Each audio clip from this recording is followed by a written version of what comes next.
So the modelling is redone every time, and clearly we've got at 1,000, and I would indicate to you that the numbers may well go way above 1,000 cases.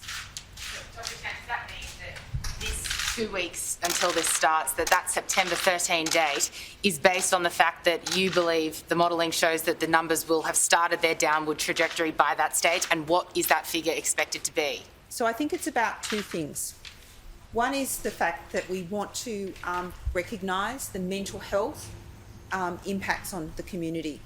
By then, in September, the weather will be a nice time, and we know that outdoor spaces are less risk. What we're doing is also incentivising vaccination, because to avail yourself of this, you have to be vaccinated. And again, in the local areas of concern, we've taken the precaution that it is just open to the household group. And again, it's a thank you to the community. And I think we have to, at this difficult time, say to the community, it can be different, and you have increased your vaccination coverage. And this is about rewarding the community in a way that is very safe. But the numbers are influenced by every action we as individuals take, the actions of the community, the actions of industry. So the model is updated very frequently, but the largest factors in it is how we behave as individuals and how many vaccines we get in. So if we limit our mobility, we don't interact with many people, that will be the best. So what we're trying to do is really get that mobility down as low as possible, particularly in the local government areas of concern. Dr. Chant, based on Dr. Chant, what gave you the confidence to be able to tick off on these changes from September 13? I think that one has to keep them in proportion.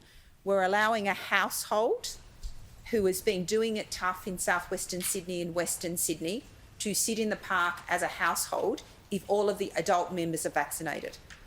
I think whilst I hope the people of southwestern Sydney and western Sydney appreciate that, for many they will go, that's not much.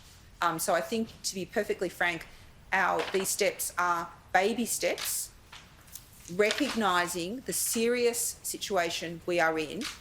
And I think it's important that we are allowing those interactions, that human interaction in an outdoor space, fully vaccinated adults across the other local government areas of concern, outside those local government areas of concern. And the other factor that gives a safeguard is that if there is an uptick in cases outside those current local government areas of concern, as the Premier's indicated, they might be in a designated local government area of concern. So that's the other control on this. So very much what setting you are going to have on that date will really be dictated by your actions and movements and your compliance. Did you worry, Dr. Chant, that the rules could be stretched in some regards, that people might say, yes, we all live in the one household? Or I think police have, clearly if you live in that, most adults would have some form of identification on you, like a driver's licence. Now with the great digital driver's licence, I think most people have availed themselves of that, or a hard form. I think it's not easy. It's very easy to see that people are within the households.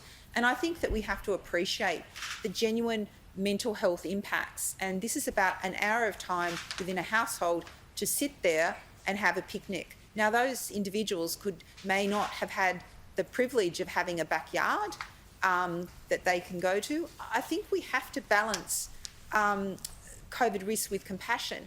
Now, obviously, police have been consulted on this.